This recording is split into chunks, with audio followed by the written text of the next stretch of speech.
I'm Dave Wiesdock, Sage of Creative Scaffolding. And I'm Jen West, Professional Rebel of Delight. And this is Shadow Casting. All right, welcome back, everybody, to another Shadow Casting episode. And you guessed it, it's Quote Day. Quote Day, Quote Day. We love Quote Day. We do. And oh my gosh, I think this is like our 40th quote we're recording. I feel like that's like a milestone, you know? Oh, is it? Is it 40 or is it 39? No, It is 40. It is 40, yeah. Yay. Today our quote is from Paul Williams, who was an American music journalist, writer, publisher, and he created actually the first national US magazine called Crawdaddy, which is a funny name. And it was basically on rock music criticism, and that was all the way back in 1966. Very cool. Yeah, so he definitely had some things to say, I am sure. But here's the quote from him. "It is not hard to see things as they really are. It is simply a matter of tearing down walls, ridding oneself of defenses and presumption, rendering oneself vulnerable, an idiot, a fool. But it is not easy to see things as they really are because it is painful, it is real, it requires response. It's an incredible commitment. To go 9/10 of the way is to suffer at every moment, utter madness. To go all the way is to become sane." That is powerful. I think maybe I should look into Paul S. Williams a little bit more because there is so much content in this small little, 5-sentence quote? Yeah, there's, oh my gosh, so much to unpack here. And it's funny, we looked at the quote before we were recording, and there were some things floating around in my brain about what this quote meant. And then as I was reading it with the pacing, I'm like, wait a minute, this is really deep. Yeah, I feel the exact same way. When I read it, I was like, okay, this is cool. And as you read it aloud, a lot more popped into my head. There's just so much to chew on with it. The first thing that caught my eye originally when I read it is the paradox of it. It's not hard to see things as they are, and it's not easy to see things as they are, which is something that catches me. It's like, wait, it's not hard, but it's not, wait. Right. It's, in a way, it's not easy or hard. I think it almost comes to that cliche of it's simple, but not easy kind of thing. Like, you can see your own illusions, your own walls that you've built, but we've built them for a reason. We're attached to them. There's an emotional connection. There's a safety with it. Even if it's not progressing us in our lives, it can still feel safe because it was like a survival mechanism, for example. And so I think that's why I really like, especially the end of the quote, because the idea is that this is an involved commitment. You can't just go, oh, I have a habit of not going to the gym on Mondays because it's my rebound day, and go, I'll work on it next week. That's a 9/10 commitment. That's like, yeah, I recognize it, but I'm not doing anything about it. Going the whole way. Oh, actually, wait a minute. That's the part that jumped out at me, because the utter madness reminds me of that other definition that you often hear about: insanity, doing the same thing over and over again, expecting different results. When we're confronted with our blocks in our life, we often are really tuned into how we can create our own loopholes, our own justifications around something. And what that does is it just continues the hamster wheel of momentum without actually progressing forward. And the idea, I think, in this quote is that you have to be all in something in order for it to actually produce the result you want. And that doesn't mean all or nothing either. It means that if you want to make a change in something, or you want to tear down a wall, you have to recognize that there's going to be some pain with it, and it's not going to be comfortable. And I think we've even talked about this a bit on the podcast, where leaning into the discomfort is part of that journey to get to that success. That last line caught me more when you read it than when I read it to myself. And it really is, it seems to be the symptom of our age as well, because we're trying to do so many things, and there's so much work to be done, and there's so many responsibilities that we're 9/10 or less in everything. And people are suffering. They're going mad. They have burnout.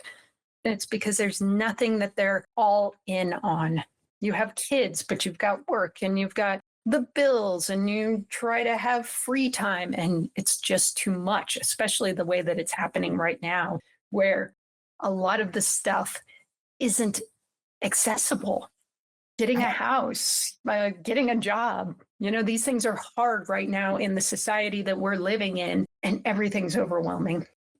I'm so glad that you brought up burnout, though.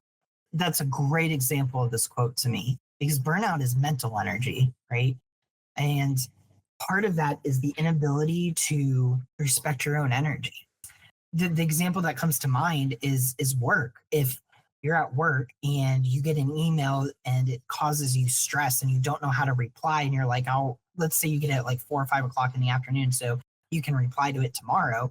Even if you try to decompress from work, if you're still thinking about that email, then you're only decompressing 9/10 of the way. And that is utter madness because you're burning yourself out. You are still spending energy, however little, on that project. It's the complete commitment to disconnecting from work that gets you to that sanity, that gives you that energy to do the other things in your life. And again, that's uncomfortable. I think that this is a great example of what we mean when we say lean into discomfort. It is uncomfortable sitting on the couch trying to relax while you're formulating in your head a response to an email. And it's uncomfortable to give yourself permission to let that go, to let it just be there and not be a part of your energy in that moment. Yeah, that's a profound statement, Dave. It really is the heart of it. Are we creating space? Are we separating things out? Are we giving ourselves a break mentally so that we can live life? Not everything has to be in our thoughts and being processed at the same time constantly. And it's not a break if we're going and watching a movie or doom scrolling.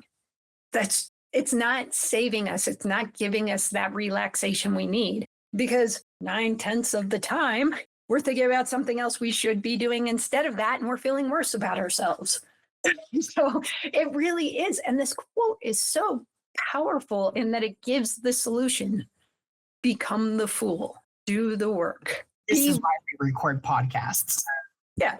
Yeah. You got to tear down the walls. You got to rid yourself of defenses and presumptions. Holy crap. Rid yourself of your presumptions.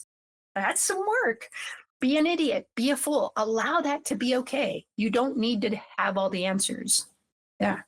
And then it's hard because it's painful and it's real. But if you want reality, if you want clarity, got to be open to it.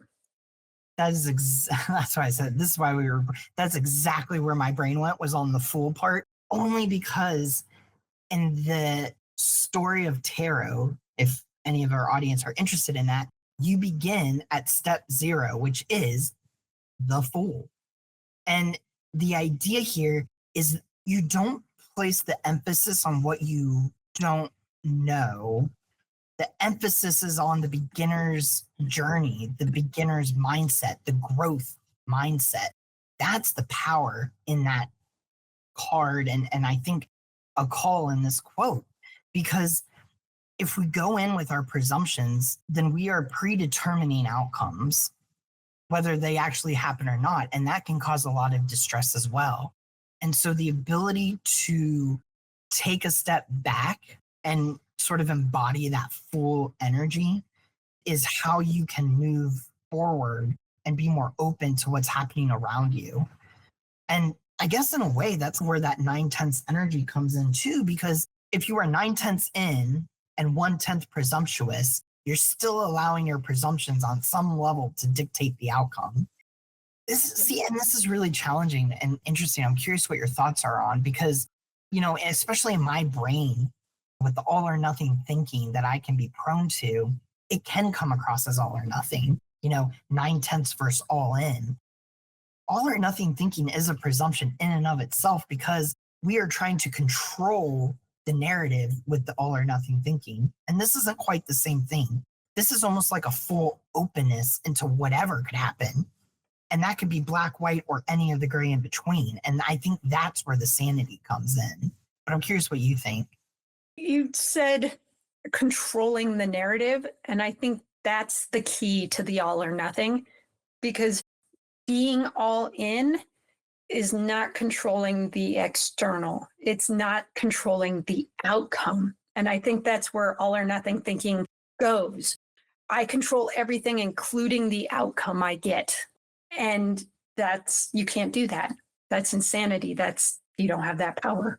And in a way, it's 9/10 because you're probably, if you're trying to control the outcome, you're thinking more about what's happening on the outside than you're thinking about what's happening for you on the inside and how you can be and how you can be better.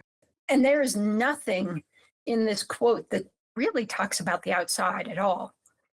I mean, you could take tearing down walls and have it be physically outside, but it's tearing down your walls.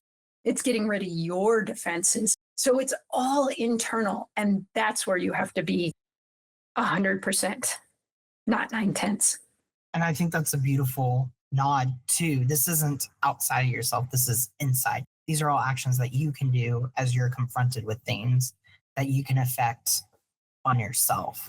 Yeah. So you let the outcome be what it is. And all or nothing people tend to want to focus on the outcome because it's I get that thing or I get nothing. And that's not the point of this. This is to see reality because that's the start of the quote. It's not hard to see things as they really are. But he then points out that it's all inside of you. If you want to understand, if you want to have clarity, if you want to see the world as it is, get to work on yourself. And there's a bit of active tension in this too, right? You alluded to that as this is like a paradox. There's this idea of it's not hard to see reality, but the work required isn't easy. And so we were kind of talking about this before the podcast, but like learning the rhythm of your own life in order to navigate those things is also how you get into that sanity. But yeah, it's the unpacking of self. And that it is painful. And it does require a response because you have to be paying attention to yourself. There has to be an awareness. And you have to do it constantly. Even when you want to reflect externally and make it about somebody else, it's back to personal responsibility and being willing to keep cultivating and chipping away and finding reality. Yeah. And, I think that's a great place to leave it for our viewers and our listeners. And thank you guys again for listening to our quote cast of the day or of the week. And if you're listening, wherever you're listening, go ahead and hit that subscribe button and drop us a like. Leave us a comment. Let us know what you thought of the quote. And until next time, see ya.